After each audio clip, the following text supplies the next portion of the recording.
Shalom Bapak Ibu Saudara sekalian, berjumpa lagi dengan saya dalam program Cahaya Kebenaran Firman Tuhan. Hari ini kita akan berbicara tentang miliki hati mengampuni.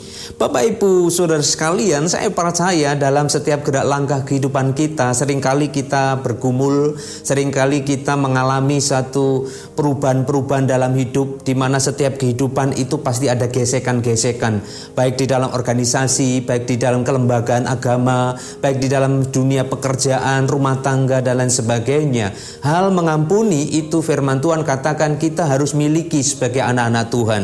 Nah, terkait dengan hal tersebut Bapak Ibu Saudara sekalian, kita lihat di dalam kebenaran firman Tuhan dalam Matius 18 ayat 21 sampai dengan ayat yang ke-22. Firman Tuhan berkata, kemudian datanglah Petrus dan berkata kepada Yesus, Tuhan, sampai berapa kali aku harus mengampuni saudaraku jika ia berbuat dosa terhadap aku?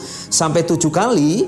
Yesus berkata kepadanya, bukan, aku berkata kepadamu, bukan sampai 7 kali, melainkan sampai 70 kali 7 kali.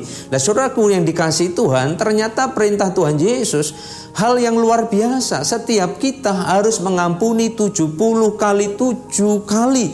Dan ini merupakan sesuatu yang luar biasa. Merupakan sesuatu perintah yang dimana setiap kita harus mengampuni. Setiap kita harus memiliki rasa mengampuni kepada orang lain. Nah, saudaraku, ada nilai-nilai yang luar biasa yang Tuhan Yesus berikan kepada kita supaya setiap kita, siapapun dia, mempunyai jabatankah, mempunyai keuangankah, mempunyai karir yang baguskah, semuanya itu harus memiliki hati mengampuni. Kenapa? Karena Yesus sudah lebih dahulu mengampuni setiap kita.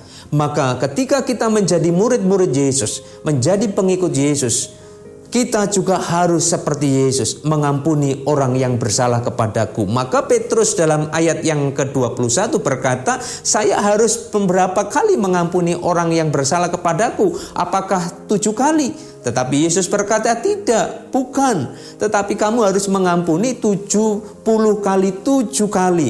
Ini berarti sesuatu yang mustahil sebenarnya orang bisa, tetapi setiap kita harus memiliki hasrat keinginan untuk bisa mengampuni orang lain. Bapak Ibu Saudara sekalian, setiap kita pasti mengalami gesekan-gesekan di dalam organisasi, dalam rumah tangga, sebagai suami, istri, majikan, bawahan, dan lain sebagainya, rekan sekerja, rekan dalam pekerjaan, dan kita akan mengalami itu. Gesekan-gesekan itu mungkin perkataan, perbuatan, dan lain sebagainya.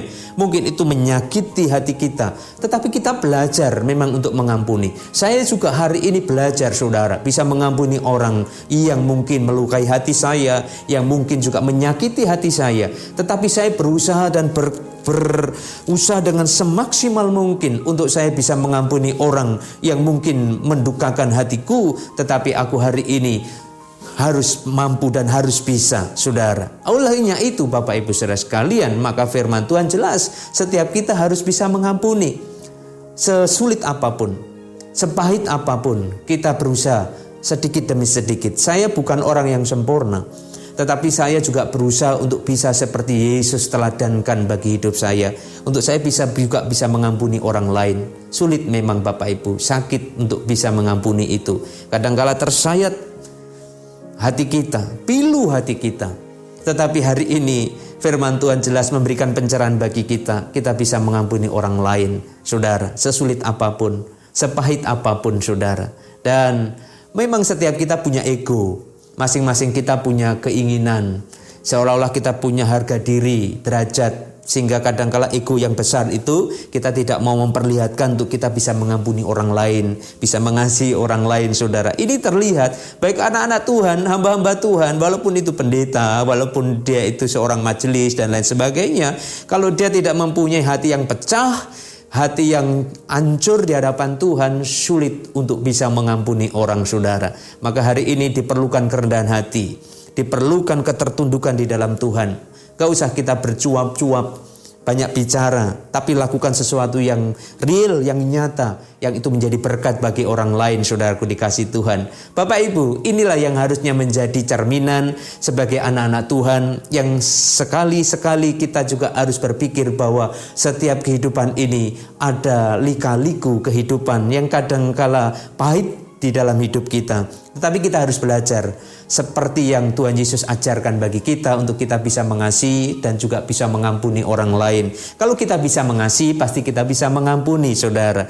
Kalau kita bisa memahami bahwa hidup ini adalah sementara, hidup ini tidak lama, maka kalau hari ini kita dapatkan masalah-masalah dalam kehidupan seperti itu, apa yang harus kita kerjakan? Lakukan yang terbaik selama masih punya kesempatan, selama masih punya keinginan dan masih punya hasrat untuk kita lebih sempurna lagi, lebih baik lagi yang Tuhan inginkan dalam hidup kita. Bapak Ibu Saudara sekalian, kiranya berkat Tuhan hari ini melimpah-limpah atas kehidupan kita. Berkat kesetiaan, berkat ketaatan di dalam Tuhan selalu ada dalam hidup kita.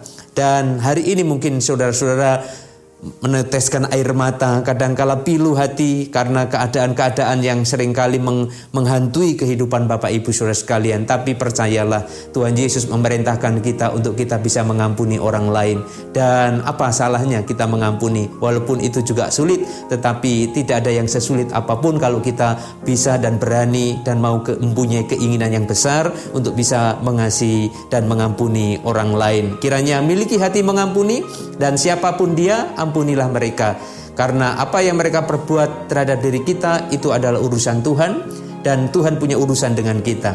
Kiranya cahaya kebenaran firman Tuhan memberkati Bapak Ibu Saudara sekalian dimanapun Bapak Ibu berada, dan berkat dari Tuhan terus ada dalam setiap jalan-jalan kehidupan Bapak Ibu sekalian. Kiranya anugerah dari Tuhan Yesus menyertai Bapak Ibu hari ini sampai selama-lamanya. Amin. Shalom. Tuhan Yesus memberkati.